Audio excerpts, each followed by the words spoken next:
మనమందరం ఎస్పి బాలసుబ్రహ్మణ్యం గారిని జస్ట్ ఒక సింగర్‌గా కాదు, ఒక emotion, childhood memory, Indian music సోల్‌లా ఫీల్ అవుతాం. అలాంటి లెజెండరీ సింగర్‌కి తెలంగాణలో స్టాచ్యూ ఇనాగ్రేషన్ అంటే పండగలా జరగాలి. కానీ మొన్నేం జరిగింది? స్టాచ్యూ ఇనాగ్రేషన్ చుట్టూ కాంట్రోవర్సీ, పాలిటిక్స్, పర్మిషన్స్ ఇష్యూ. దీనికి ఫ్యాన్స్ చాలా హర్ట్ అయ్యారు. సోషల్ మీడియాలో కూడా చాలా వైరల్ అయింది. ఈ వీడియోలో ఎగ్జాక్ట్‌గా ఏం జరిగింది? ఇష్యూ ఎలా స్టార్ట్ అయింది? దీంట్లో పొలిటికల్ యాంగిల్ ఉందా లేదా? ఇలా అన్ని విషయాలు తెలుసుకుందాం. First of all, SPB guarantee normal singer కాదు. అది మనకన్నా మన పేరెంట్స్‌కి బాగా తెలుసు. తమిళ్, తెలుగు, కన్నడ, మలయాళం, హిందీ ఇలా ఇన్ని భాషల్లో 50,000కి పైగా సాంగ్స్ పాడారు. With 6 national awards, Padma Shri, Padma Bhushan, Padma Vibhushan. సీన్‌లో హీరో లేకపోయినా వాయిస్ ఉంటే చాలు సీన్ హిట్ అయిపోయేది. అందుకే ఎస్‌పీబీ గారికి స్టాచ్యూ అంటే టెంపుల్ లాంటి ఫీలింగ్. సో, మొన్న తెలంగాణలో ఏమైందంటే ఎస్‌పీబీ గారి స్టాచ్యూ ఇనాగ్రేషన్‌ని లోకల్ ఫ్యాన్స్ అసోసియేషన్, కొన్ని కల్చరల్ ఆర్గనైజేషన్స్ కలిసి ప్లాన్ చేశారు. నెక్స్ట్ జనరేషన్‌కి ఎస్‌పీబీ గారి లెగసీ చూపించాలని. బట్ ఇంతలోనే కొందరు లోకల్స్ వచ్చి మున్సిపల్ పర్మిషన్ ఉందా? పోలీస్ క్లియరెన్స్ ఉందా?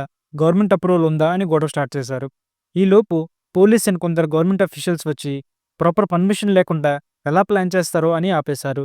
ది గ్రేట్ ఎస్‌పీబీ గారి స్టాచ్యూకి కూడా పర్మిషన్ ప్రాబ్లమా అని ఫ్యాన్స్ అందరూ ఫైర్ అయ్యారు.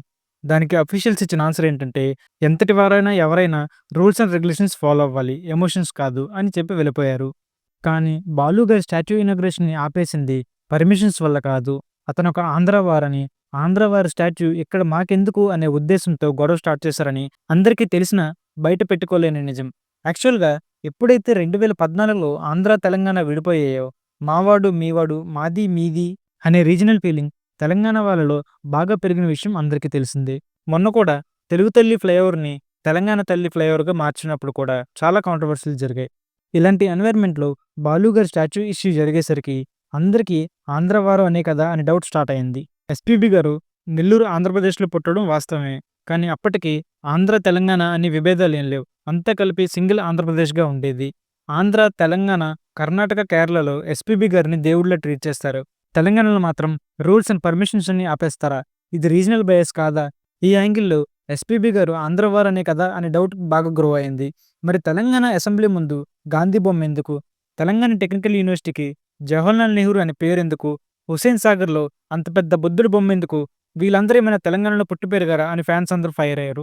కానీ అఫీషియల్స్ చెప్పిందేంటంటే పర్మిషన్స్ లేకపోవడం, క్రౌడ్ కంట్రోల్ చేయలేకపోవడం వల్ల ఆపేయాల్సొచ్చిందని. అండ్ స్టాట్యూ ఇనాగ్రేషన్ ఏమీ ఆపేయలేదు. జస్ట్ పోస్ట్‌పోన్ చేశాం. డిసెంబర్ 15 నాటికి స్టాట్యూ ఇనాగ్రేషన్ చేస్తామని చెప్పారు. నా ఎక్స్‌ప్లనేషన్ నచ్చితే వీడియోని లైక్ చేసి షేర్ చేయండి. ఇలాంటి మరిన్ని వీడియోస్ కోసం ఛానల్‌ని సబ్స్క్రైబ్ చేసి ఈ ఇష్యూపై మీ ఉద్దేశం ఏంటో కామెంట్ చేయండి.